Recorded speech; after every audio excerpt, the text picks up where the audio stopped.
Bienvenue chez les transformateurs. Ici, vous entendez leur voix et comprenez leurs choix. Inspirez-vous de celles et ceux qui dépensent leur énergie et qui potentialisent celle des autres dans des projets transformants pour notre système de santé.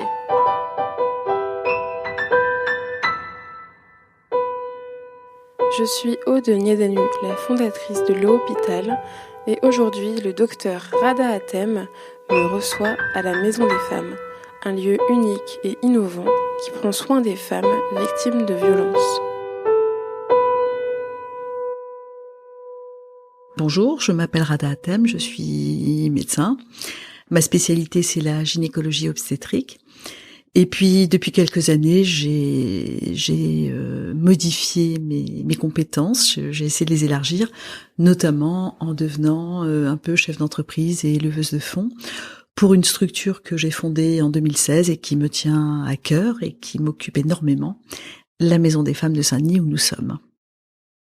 Quand tu as démarré tes études, qu'est-ce qui t'a motivé à faire médecine ? J'étais comme tous les ados à la recherche d'un métier qui ait du sens. C'est évidemment un âge où on est très enthousiaste, très idéaliste. Et quoi de plus signifiant que de soigner son prochain ? Donc médecine était un choix presque de paresse. On est sûr d'être utile quand on est médecin, c'est formidable. Et pourquoi gynéco alors ? Alors la gynéco, c'est venu après, c'était pas du tout une spécialité à laquelle j'avais pensé avant, j'étais plus intéressée par les enfants, la psychiatrie, et puis j'ai fait, comme tout le monde, un stage, c'est dans nos stages, je pense qu'on choisit nos orientations.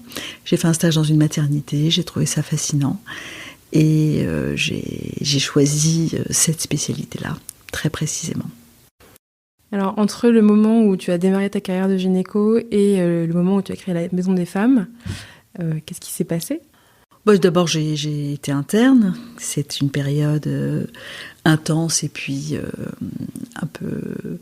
Non, pas ingrate. Bon, on change de stage tous les 6 mois, mais ça permet d'appréhender beaucoup d'hôpitaux différents, d'organisations différentes, de chefs différents. Ça permet de choisir les chefs auxquels on a envie de ressembler et ceux auxquels on ne voudrait jamais ressembler. Alors, c'est quoi un chef à qui on veut ressembler ?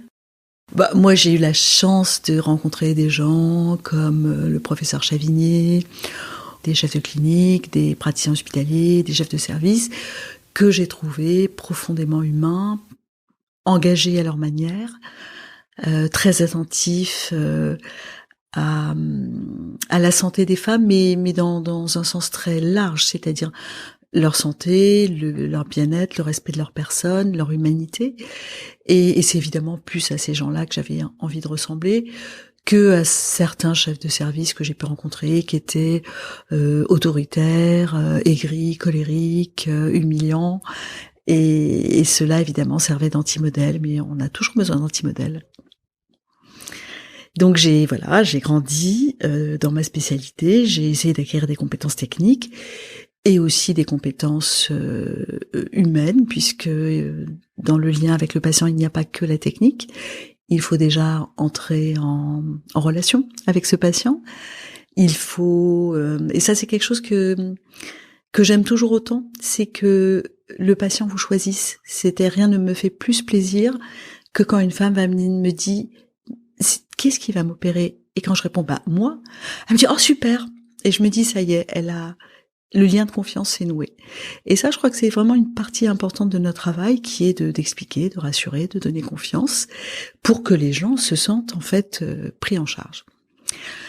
Et puis ensuite, j'ai exercé des fonctions plus encadrantes comme chef de clinique. Et puis ensuite, j'étais assez vite chef de service à la maternité des Bleuets.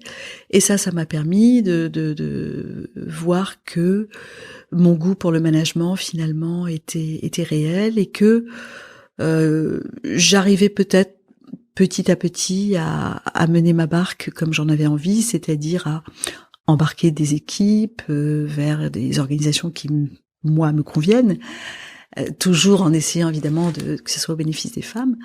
Et j'ai trouvé cette dimension animation d'équipe tout aussi passionnante que l'exercice de la médecine, qui est un exercice plus intime.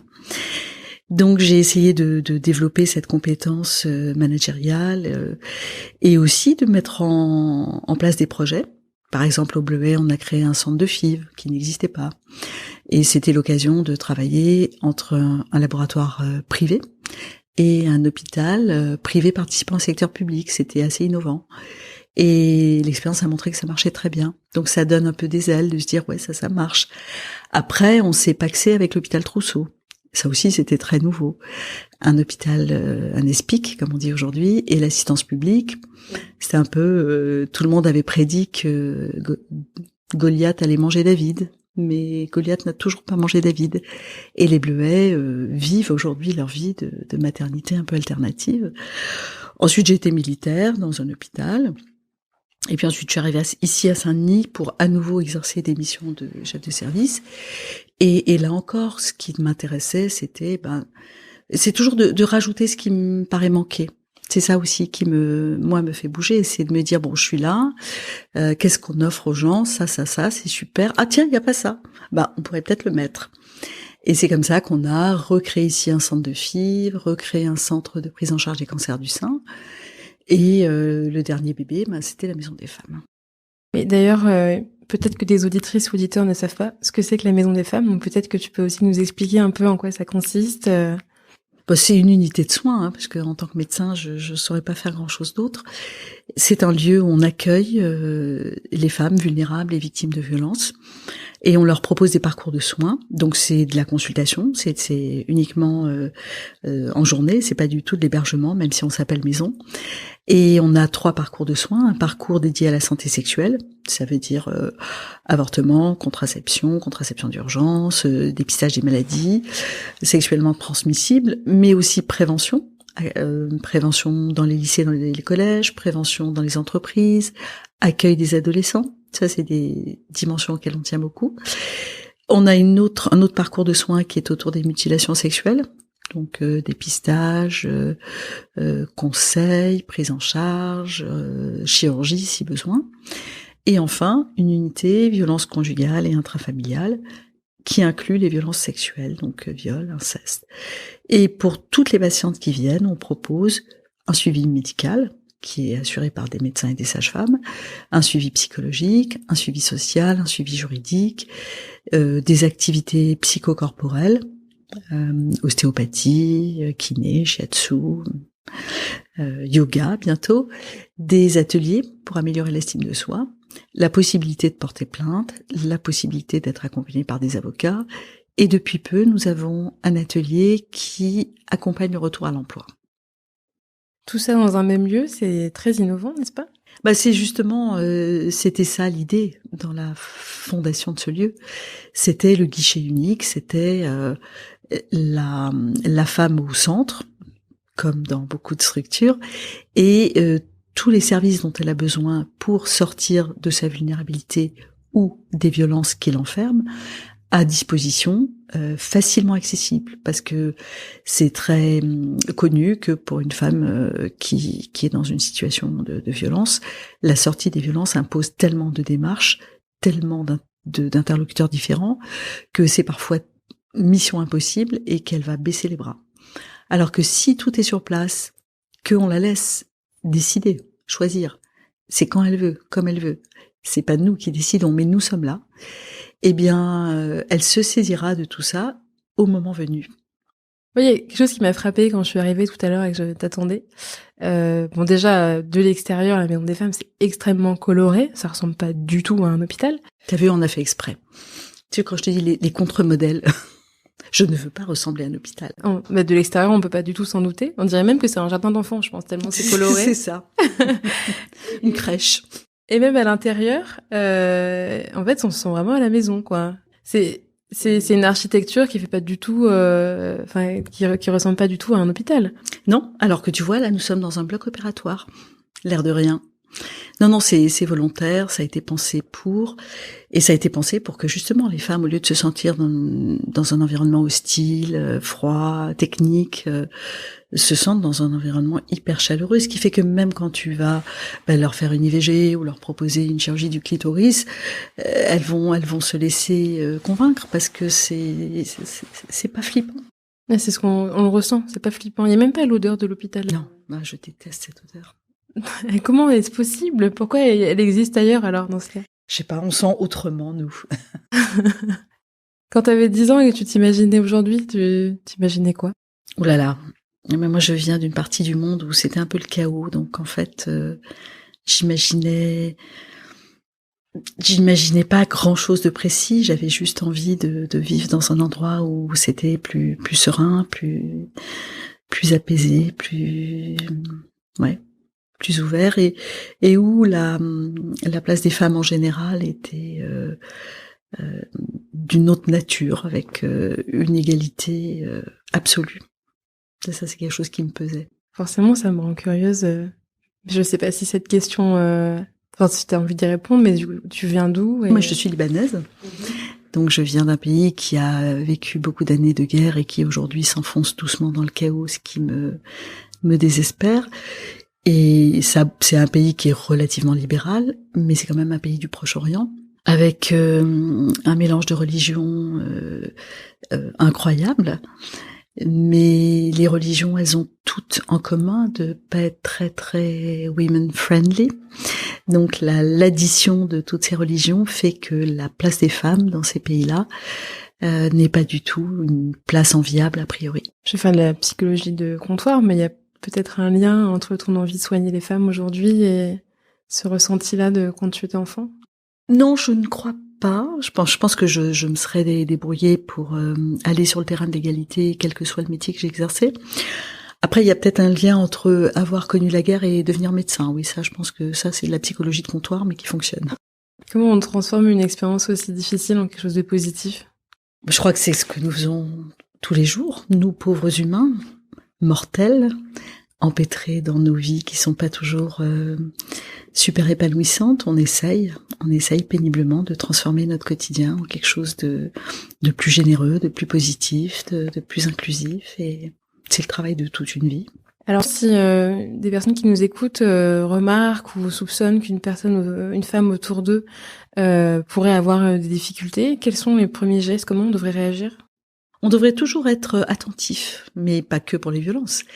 On doit toujours être attentif à ce que traversent nos amis, nos voisins, nos collègues. Et quand on est un tout petit peu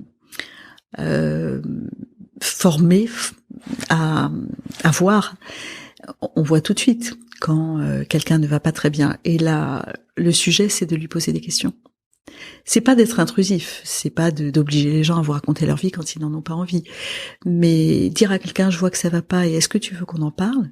C'est déjà énorme parce que tellement de personnes ne se sentent ni comprises, ni écoutées, ni crues, que cette simple main tendue peut faire la différence.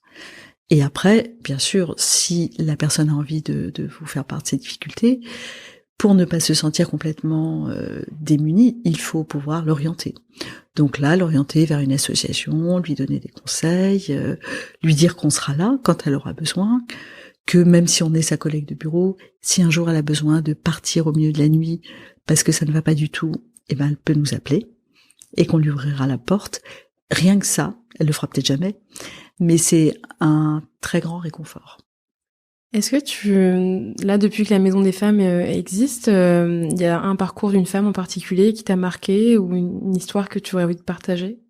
Il y a plein de parcours qui nous ont marqués, mais j'aurais peut-être envie de parler de Fatima, qui est une patiente que j'ai rencontrée quand elle avait 15 ans, qui avait fui son pays, qui avait fui un mariage forcé atroce, qui avait traversé l'Afrique comme le font aujourd'hui les migrants et qui était arrivée donc mineure, perdue, totalement en stress, et qui a été recueillie par l'aide sociale à l'enfance et qu'on m'a amenée parce qu'elle était excisée et que voilà, c'était un sujet très douloureux pour elle, et qui donc, ça fait maintenant un peu plus de 3 ans, que nous avons accompagnée, que nous avons vu reprendre confiance en elle, reprendre des études, s'insérer dans la vie française qui pour elle était quand même particulièrement exotique, et aujourd'hui avoir tellement de force qu'elle en est à recruter ses copains dans les foyers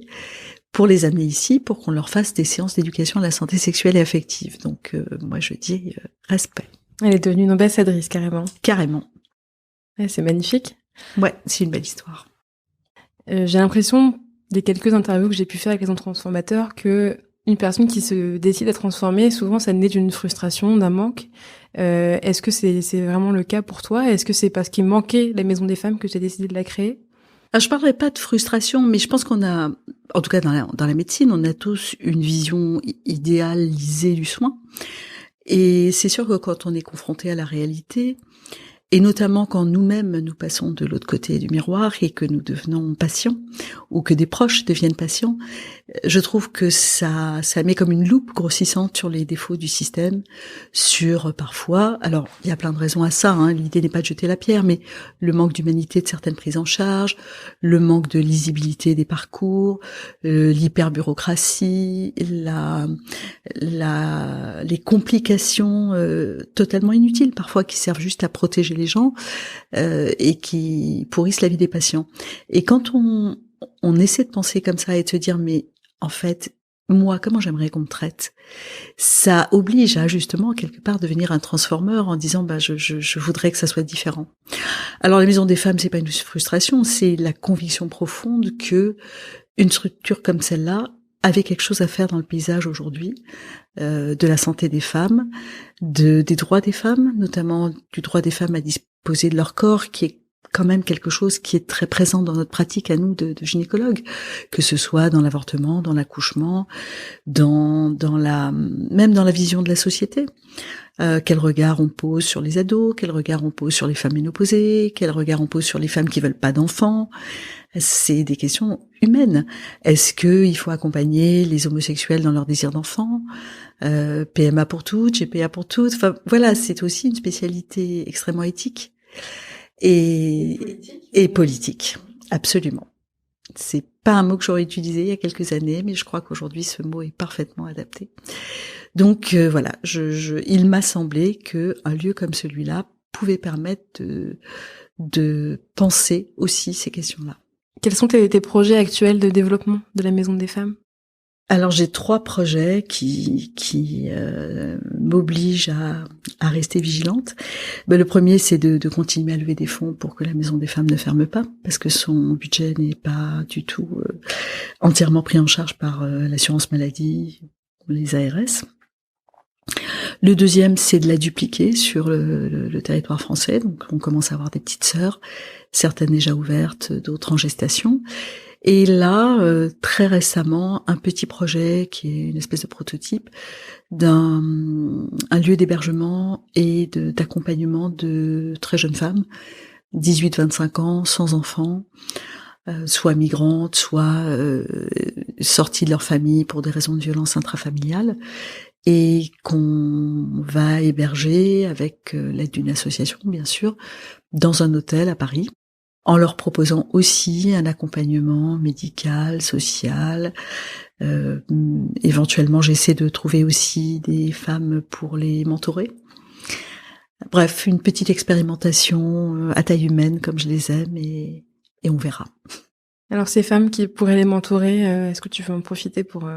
Je passe un appel à des femmes qui sont suffisamment sensibilisées à cette thématique, qui auraient envie de donner un peu de leur temps, de leurs compétences, de leurs conseils pour marrainer, par exemple, chacune des jeunes filles que nous hébergerons dans cet hôtel. Parce que je pense que c'est extrêmement important, notamment dans cette classe de jeunes femmes, parce que en fait elles sont en rupture familiale totale, soit qu'elles aient quitté leur famille à l'autre bout du monde parce que ce qu'on leur offrait était violent, inadapté et que c'était pas possible, soit que en France elles aient quitté leur famille parce que c'était aussi violent et inadapté, et donc elles sont dans une grande solitude, et c'est très difficile quand on vit dans un foyer, dans une petite chambre, et qu'on n'a personne en fait pour avoir de l'affection, du contact humain. Ça vous pousse aussi à faire un peu n'importe quoi, à rechercher cette affection là où il faut pas.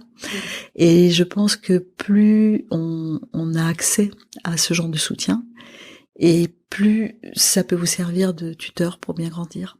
Est-ce qu'il y a d'autres moyens de s'engager en tant que citoyen pour aider la Maison des Femmes? Alors on peut évidemment donner un peu de sous, parce que ça c'est quelque chose que nous savons toujours très très bien utiliser. Et puis quand on a des compétences un peu spécifiques sur des sujets comme les levées de fonds, la com, ou bien on aime bien produire des outils de sensibilisation, des vidéos, des choses comme ça. Là, oui, on peut venir nous voir pour nous proposer un petit peu de pro bono, de mécénat de compétences. Quelle est la place, à ton avis, du bénévolat dans notre société aujourd'hui, et quelle place devrait avoir le bénévolat ? Je pense que le bénévolat a une place essentielle parce que il apporte un supplément d'âme à beaucoup de gens qui en ont besoin.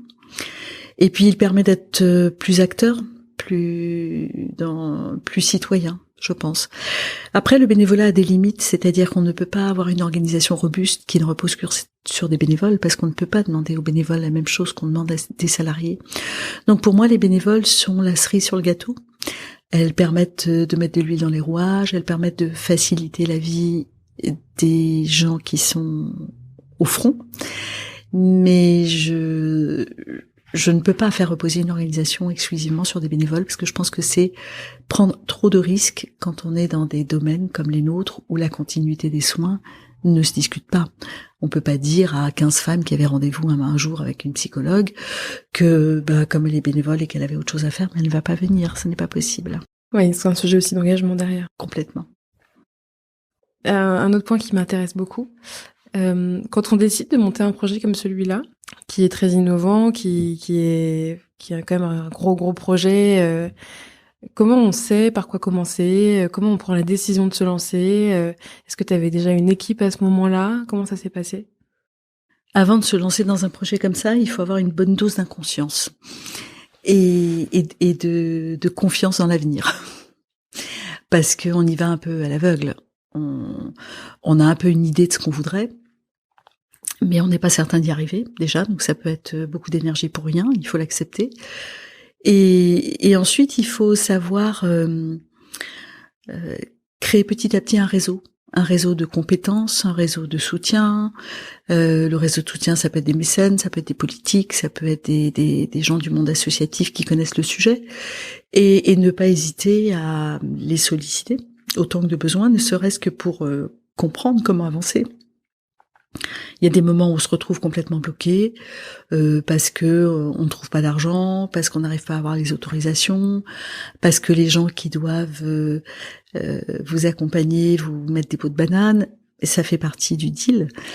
Et donc pour mener un projet à bien, il faut juste beaucoup d'acharnement, beaucoup de boulot et un peu de courage.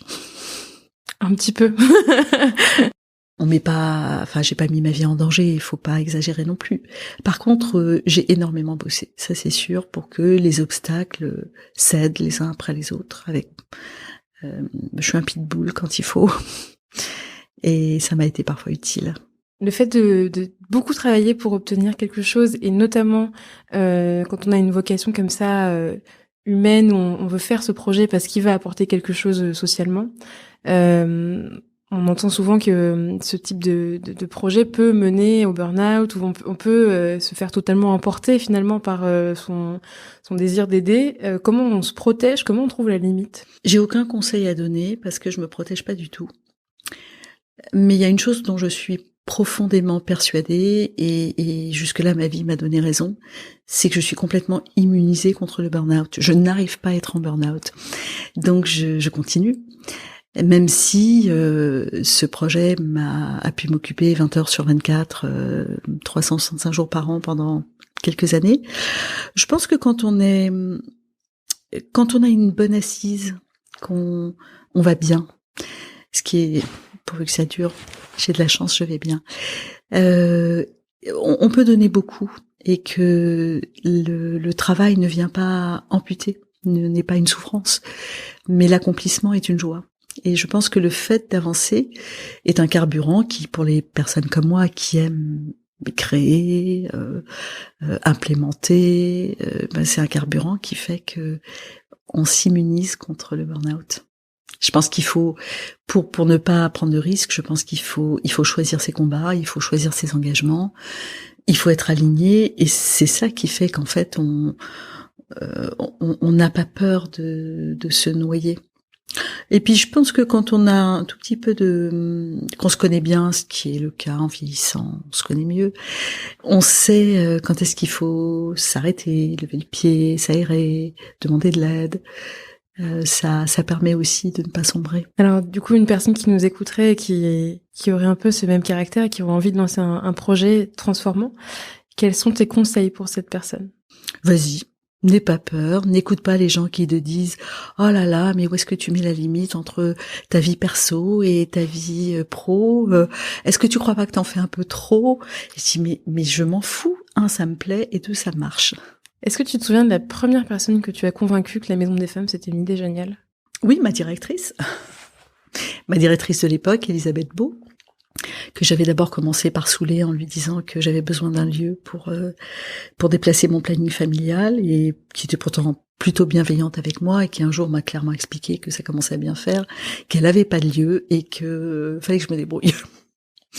Et quand je suis revenue à la charge en lui disant bon d'accord, c'est pas un planning familial que je veux, c'est un peu plus grand, donc il me faut un grand lieu. Là, elle m'a dit ok, dans ce cas-là, vous allez prendre le terrain vague là-bas au bout de l'hôpital et je veux plus entendre parler de vous. Ah mais c'est génial ça, donc un projet plus ambitieux convainc mieux finalement ? Je pense que oui. Oui, si vous demandez trois pièces et qu'il n'y en a pas, on va vous dire tu nous emmerdes et t'as qu'à renoncer à tes 3 pièces. Mais si vous arrivez en disant voilà, j'ai une vision, ça pourrait servir à ci, ça, mais évidemment c'est un peu costaud, les gens vont être intéressés différemment. Et puis il y a une autre personne qui m'a donné un conseil que a posteriori était super malin. C'est Mathieu Hanotin, l'actuel maire de Saint-Denis, que j'étais allée voir à l'époque parce qu'il était député de la Seine-Saint-Denis pour lui demander un peu de sous, parce que c'était mon activité préférée à ce moment-là.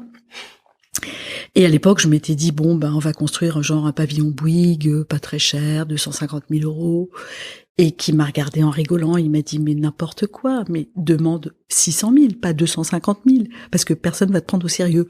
Je me dis, mais il est fou, ce mec, il est en train de saper mon business model.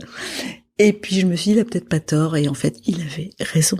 Il faut demander beaucoup, comme ça on vous prend au sérieux. Une des leçons à tirer alors de cette expérience, est-ce que tu as une devise ? Oui, comme beaucoup de gens, c'est il n'y a pas de problème, il n'y a que des solutions. C'est vrai ça ?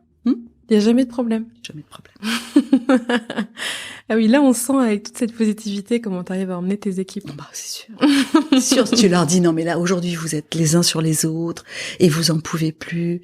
Mais regardez, l'année prochaine on aura 250 mètres carrés de plus. Bon, ok, pendant un an vous allez galérer, il va y avoir des travaux, il va faire froid parce que les fenêtres vont être pétées. Mais dans un an, ça ira mieux. Et ça marche. Un optimisme contagieux. Contagieux. Et béat. Alors, en t'écoutant, je me demande aussi quel est ton rapport au risque. Ça dépend, parce que je pense qu'il n'y a pas une seule sorte de risque. Par exemple, si tu me demanderais le risque financier, comme me demande ma banquière, je lui réponds toujours, mais 0 risque, ça va pas la tête. Je suis pas du tout une joueuse, une investisseuse, la bourse m'ennuie, enfin voilà, c'est vraiment pas mon truc. Par contre, prendre des risques pour faire vivre des projets, le seul risque que je prends, c'est de me planter. Bon, c'est pas très grave. J'aurais appris quelque chose, comme disait, je sais plus qui, Confucius. Est-ce qu'il y a un livre, un film, une musique, une œuvre d'art qui t'inspire particulièrement, qui t'a marqué ? Ouh là là, comme ça, à brûle pour point, il y en a des tonnes. Une musique, je dirais toute l'œuvre de Léonard Cohen. Allez, on va voir large. Et Serge Gainsbourg, tu vois, comme ça, personne, il n'y a pas de jaloux. Des films, Le Patient anglais, on reste dans la thématique. Et puis Mary Poppins aussi, c'est vachement bien Mary Poppins. C'est un de mes préférés. C'est vrai ? Ouais. Elle est fantastique cette femme. Je l'ai regardé tellement de fois quand j'étais enfant, il est génial ce film, je suis d'accord. Voilà. Et puis, non, il y a des femmes qui sont fascinantes. Marie Curie, évidemment, et puis Alexandra David-Mills, dont j'ai lu récemment la biographie. Je savais qu'elle avait beaucoup de courage et qu'elle avait une vie incroyable, mais enfin, une femme qui va explorer l'Asie après s'être mariée et qui reste 30 ans à crapahuter dans l'Himalaya en envoyant des lettres d'amour enflammées à son petit mari qui l'attend au foyer, j'ai trouvé ça quand même assez fascinant. Donc non, mais nous sommes entourés de transformeurs inspirants. Bon, ma dernière question à chaque épisode, c'est à ton avis, quels sont les prochains ou prochaines transformateurs ou transformatrices qu'on devrait inviter? Eh bien, tu pourrais inviter ma petite Fatima. Avec plaisir. Et tu pourrais inviter une fille qui s'appelle Séverine Alran, qui, par exemple, avait monté l'HAD, non pas l'HAD, l'Ambu, dans la prise en charge du cancer du sein à Curie, et qui a vraiment beaucoup contribué à fluidifier le parcours des femmes, qui a beaucoup travaillé sur la mastectomie, la représentation des femmes, etc. Là, on reste dans le domaine de la santé, mais je pense que c'est une fille qui a apporté énormément d'énergie pour repenser un parcours de soins, et ça, je trouve ça quand même assez chouette. Mais merci beaucoup pour tous ces noms. Et c'est ça qui est génial, hein, c'est qu'on rencontre des gens qui nous font connaître des gens. Donc ça, c'est la contagiosité dans l'engagement, ça fait toujours quelque chose d'assez joli. Pour le mot de la fin, vraiment, parce qu'en fait, j'ai encore envie de poser des questions. Le mot de la fin, le système de santé idéal, je sais pas, dans 10 ans, il ressemble à quoi? Si je savais, je remplacerais Olivier Véran, mais je ne sais pas. Je peux pas te dire. Tout ce que je peux te dire, c'est qu'aujourd'hui, moi qui suis dans ce système depuis bientôt 40 ans, je suis un peu fatiguée, désabusée. On a vu passer des réformes dans tous les sens, et notamment autour de tout ce qui est tarification, qui nous ont paru complètement absurdes. Et l'histoire nous a donné raison. La T2A et toutes ces dérives, ça a été une catastrophe. Donc je suis un peu désabusée. Je me dis qu'on a des gens qui ont des gros cerveaux, qui ont fait des études longues et douloureuses, et qui n'arrivent pas à proposer des systèmes économiques viables pour que la santé, qui est un bien commun, qui ne devrait pas poser ce genre de questions. Je dis pas qu'il faut financer tout et n'importe quoi à partir du moment où c'est la santé. Moi, je suis expert visiteur à la Haute Autorité de Santé, et je suis intimement persuadée que c'est le juste soin au juste coût qui est la bonne réponse, mais qu'on n'a toujours pas trouvé comment ventiler au mieux ces dépenses, et c'est désespérant. À ton avis, comment on fait pour casser ce système de santé actuel, et comment on recommence? Alors, je n'en ai aucune idée. Je sais juste que faire plus de la même chose comme on fait depuis 20 ans, on va dans le mur, et ça désespère tous les jeunes. Et moi, je suis absolument désolée de rencontrer tous les jours de jeunes médecins qui n'ont qu'une idée, c'est de quitter l'hôpital. Moi, j'attends le grand gourou, hyper compétent sur les questions médico-économiques, et qui va enfin proposer un modèle qui tienne la route, et où les soignants ne se sentiront pas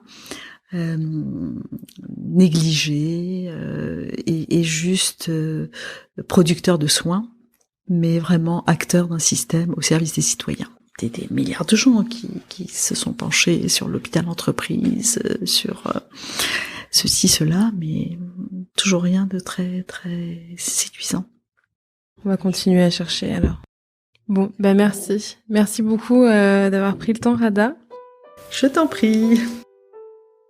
J'ai rencontré Rada lors de notre dernier créathon sur la santé sexuelle des femmes. Les créathons, ce sont des événements que nous organisons afin de permettre au grand public d'innover pour améliorer le quotidien dans les hôpitaux ou autres structures de soins.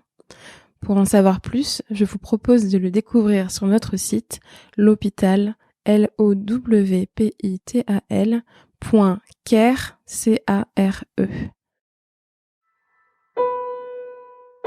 Merci d'avoir écouté cet épisode des Transformateurs. J'espère qu'il vous a plu. Si oui, laissez-nous 5 étoiles, abonnez-vous à notre chaîne ou parlez-en autour de vous. Rendez-vous mercredi prochain pour le prochain épisode.